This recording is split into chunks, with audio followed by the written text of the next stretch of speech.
Hello everyone, welcome back to my channel. देखिए, हमने last video में हम कर रहे हैं बायोलॉजी में, आपको बता दूं, और ये आपका जो जनरल साइंस है उसी का पार्ट है। देखो, इतना एक्सटेंडेड फॉर्म में नहीं पूछा जाएगा, लेकिन अगर आप और भी किसी एग्ज़ाम की तैयारी कर रहे हैं तो आपके लिए इक्विवेलेंट ये बेनिफिशियल रहेगा।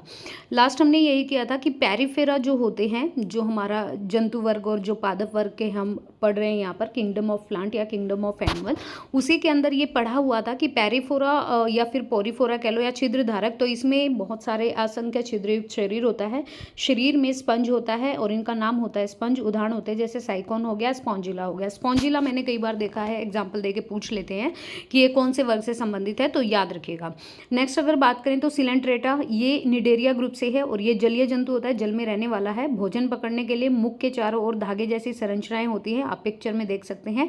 टेंटिकल्स इसको बोलते हैं। इसका उदाहरण है जैसे मूंगा हो गया, हाइड्रा हो गया, जेलफिश हो गई या सी एनिमोन हो गया। ये सारे आपका सेलेंट्रा जलीय जंतु से संबंधित है। अगर यहाँ पे बात करें, देखो ये है जीएस दृष्टि सामान्य विज्ञान, तो आप ये गूगल से भी कर सकते हैं डाउनलोड, आपके पास पूरी बुक आ जाएगी।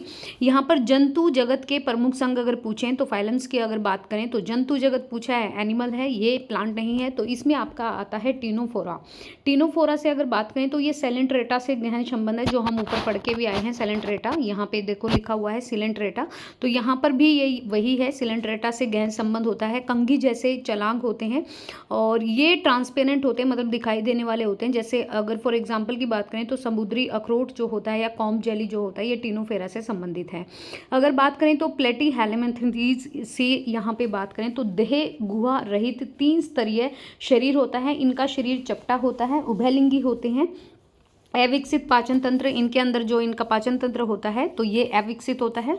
उत्सर्जन के लिए ये फ्लेम कोशिका का यूज करते हैं और इसके उदाहरण है प्लेनेरिया या लिवर फ्लूक। नेक्स्ट अगर यहाँ पे बात करें तो एस्केलिनिमिथीज, यहाँ पर लंबे और बेलन के आकार की तरह संरचनाएं होती हैं। अखंडित कर्मी होते हैं, स्पष्ट आहार नाल आपको दिखाई देगी।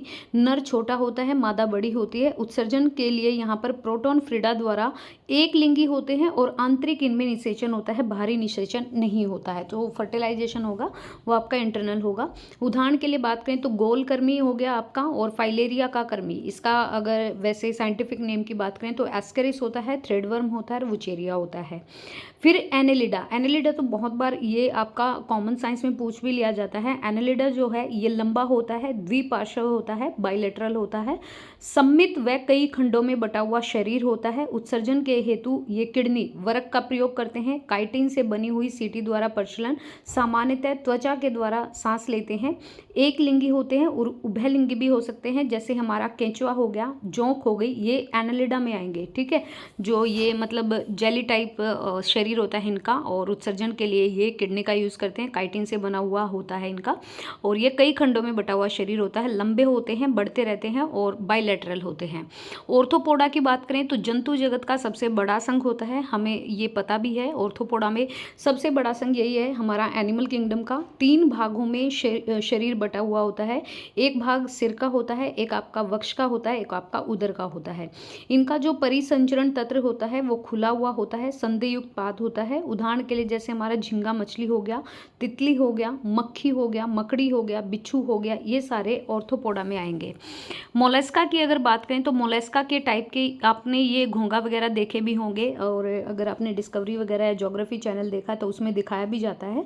मोलस्का जो यहाँ पे वर्ग है क्लासिफिकेशन के अकॉर्डिंग, तो यहाँ पर श्वसन के लिए गिल्स का यूज़ करते हैं या टिनेडिया का यूज़ करते हैं। इनका परिसंचरण तंत्र खुला होता है। उत्सर्जन के लिए ये गुर्दों का यूज़ करते हैं। कवचयुक्त शरीर होता है, रंगहीन होता है इनका खून, जैसे कॉकरोच का होता है ना, दिखता नहीं है, ऐसे ही इनका रंगहीन खून होता है। जैसे हमारा सीपी हो गया, घोंघा हो गया, ऑक्टोपस हो गया, ये सारे मोलस्का में आएंगे। फिर अगर बात करें इकाइनोडर्मेटा, तो यहाँ पर समुद्री जंतु आएंगे। कांटों वाली त्वचा होती है इनकी।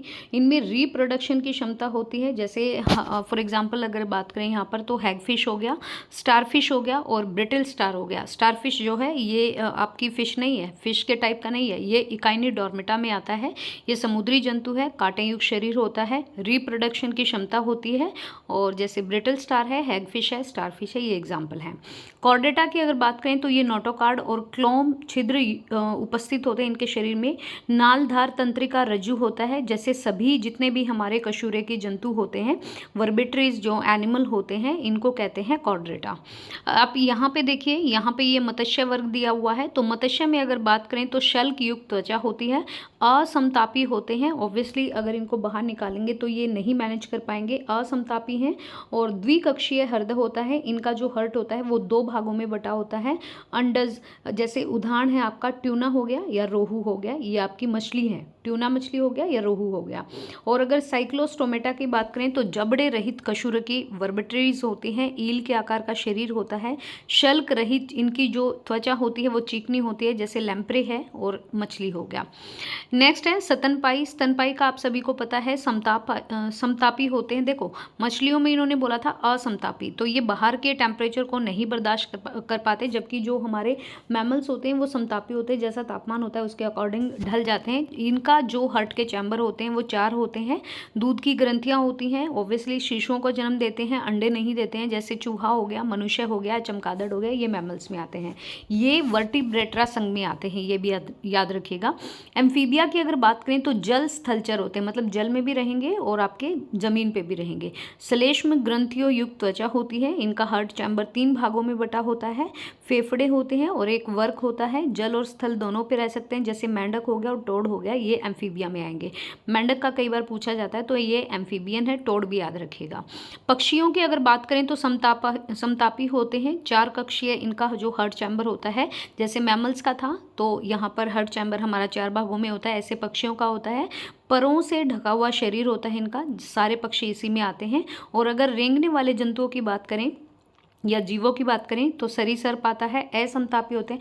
अगर आपने देखा होगा ना कि ज़्यादा गर्मी में या ज़्यादा ठंड में तो आपको सांप नहीं दिखाई देगा, और क्या होता है बारिश के मौसम में इनके बिलों में पानी भर जाता है तो बाहर आ जाते हैं, तो असमतापी होते हैं। और शल्क युक्त शरीर होता है, 3 हार्ट चैम्बर होता है, और कठोर क्वच युक्त अंडे होते हैं। इनका जो अंडे देते हैं, एग देते हैं, तो उनके ऊपर काफ़ी हार्ड शेल होती है, जैसे कछुआ हो गया और सांप हो गया, छिपकली हो गया, मगरमच्छ हो गया, ये सारे आपके रेंगने वाले जंतु हैं, सरीसृप में आते हैं। मछलियों के नाम से समानता रखने वाले अलग अलग जीव होते हैं, जैसे आपकी जेलीफिश हो गया, मछलियों के नाम से ही सिमिलर हैं ये जीव। जेलीफिश हो गया, ये कौन से संघ में आएंगे? ये आएंगे आपके निडेरिया बोल लो या नाइडेरिया बोल लो। स्टारफिश हो गया, स्टारफिश आपका एकाइनोडोर्मेटा में आएगा। सिल्वर फिश आपका ऑर्थोपोडा में आएगा। कटल फिश आपका मोलस्का में आएगा। हैगफिश आपका साइक्लोस्टोमेटा में आएगा। और डेविल फिश आपका मोलस्का में आएगा। क्रेफिश आपका ऑर्थोपोडा में आएगा। रेजर फिश आपका मोलस्का में आएगा। तो एक तो ये पूछा जाता है स्टारफिश जो है, ये संघ नहीं पूछा जाता, ये पूछा जाता है कि इनमें से झूठी मछली कौन है, तो स्टारफिश है, ये एकाइनोडोर्मेटा में है। जेलीफिश आपकी नाइडेरिया में है। सिल्वर फिश ऑर्थोपोडा में है, ऑर्थोपोडा सबसे बड़ा संघ होता है। कटल फिश आपकी मोलस्का में है। हैगफिश आपकी साइक्लोस्टोमेटा में है। Devil fish Mollusca, crayfish arthropoda और रेजर फिश आपकी मोलस्का में है। नेक्स्ट अगर बात करें तो अलग अलग नाम वाली वास्तविक मछलियाँ, ये आपकी मछलियाँ हैं भाई। समुद्री घोड़ा एक मछली है, ध्यान रखिए। फ्लाइंग फिश आपकी मछली है। पाइप फिश मछली है। डॉग फिश भी है। पैडल फिश भी है। कैट है। ग्लोब है और गोल्ड है। फिर से याद करते हैं, देखो समुद्री घोड़ा एक तरह की मछली है। फ्लाइंग फिश मछली है। पाइप फिश मछली है। डॉग फिश भी मछली है। पैडल फिश भी मछली है। कैट फिश है। ग्लोब फिश है और गोल्ड फिश है। ये आपकी मछलियाँ हैं। अच्छा, नेक्स्ट यहाँ पे बोला गया है कि भाई 4 कक्षीय हृदय वाला सरीसृप कौन सा है जिसके हार्ट चैम्बर 4 होते हैं? तो ये होता है मगरमच्छ, और ये आपका रेंगने वाले जंतुओं में आता है। अंडे देने वाला स्तनपाई जीव कौन सा है? ओविपेरस जिसे कहते हैं, तो इसे अंडे देने वाला स्तनपाई है। ध्यान रखिए, स्तनपाई जीव है, अंडे देता है लेकिन है स्तनपाई, तो इसे कहते हैं एकेडना या प्लेप्टिस।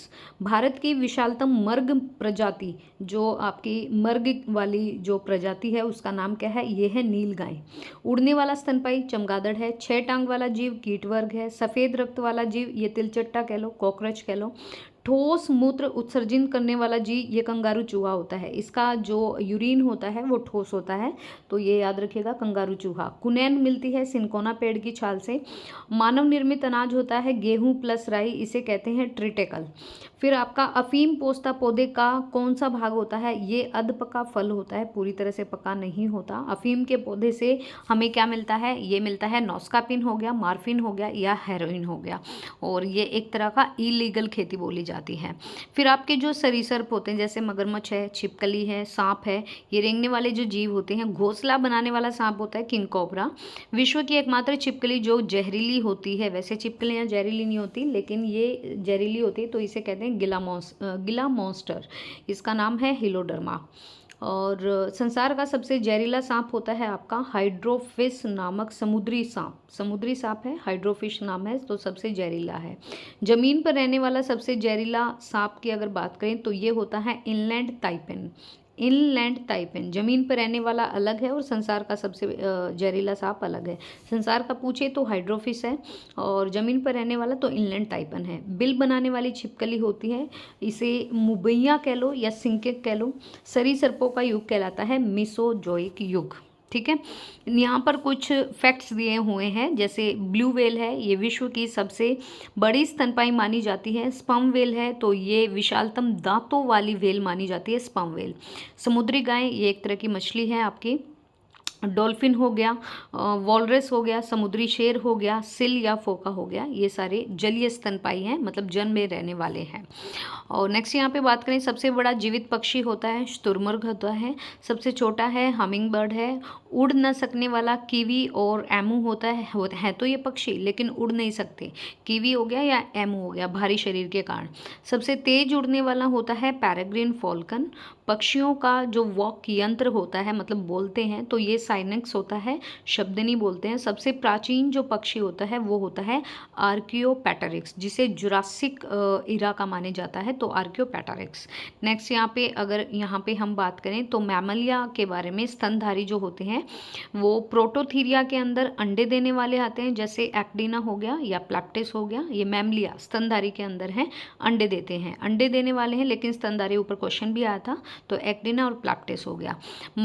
यहाँ पर कुछ नाम हैं, तो देखो जैसे मनुष्य के बारे में बताया होमोसेपियंस, और महत्वपूर्ण जीवों के वैज्ञानिक नाम, अच्छा सॉरी मनुष्य को बोलते हैं साइंटिफिक लैंग्वेज में होमोसेपियन, गाय को बोलते हैं बोस्टोरस, बिल्ली को बोलते हैं फेलिस कैटस, कैटस से याद रखिएगा, और गाय को बोस से याद रखिएगा।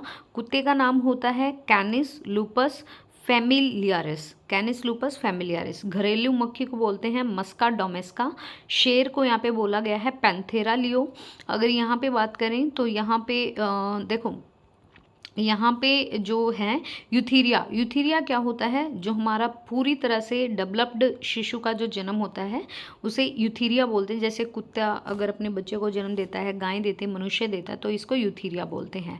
और मेटाथीरिया क्या होता है, जैसे कंगारू वगैरह जो होते हैं, इनका जब जन्म होता है बच्चे का तो पूरी तरह से डेवलप्ड नहीं होते, तो अनमेच्योर्ड जो बच्चों को जन्म देता है या अनडेवलप्ड होते हैं, तो विकसित होने तक ये अपनी थैली में रखते हैं। और ये कंगारू होता है ऑस्ट्रेलिया का ही क्या है ये, जैसे हमारा राष्ट्रीय जो जंतु है, जैसे अगर बोला जाए तो हमारा टाइगर है, तो उनका कंगारू है ऑस्ट्रेलिया का, और ऑस्ट्रेलियन को कंगारू भी बोला जाता है। शेर का नाम है पैंथेरिया लियो। आम का सबको पता है मैग्निफेरा इंडिका बोलते हैं। धान की अगर बात करें तो ऑरेजा सैटिवा होता है। गेहूं का ट्रिटिकम एस्टिवम होता है। चने का साइसर एरिटिनम होता है, और मटर को बोलते हैं पाइसर सैटिवम। और नेक्स्ट यहाँ पे करेंगे फिर बाद में, तो आई होप सो कि आपको थोड़ा सा यहाँ पे ये है कि वही चीज़ों को बार बार रिवाइज ज़रूर करना पड़ेगा, लेकिन चीज़ें बहुत इंपॉर्टेंट है।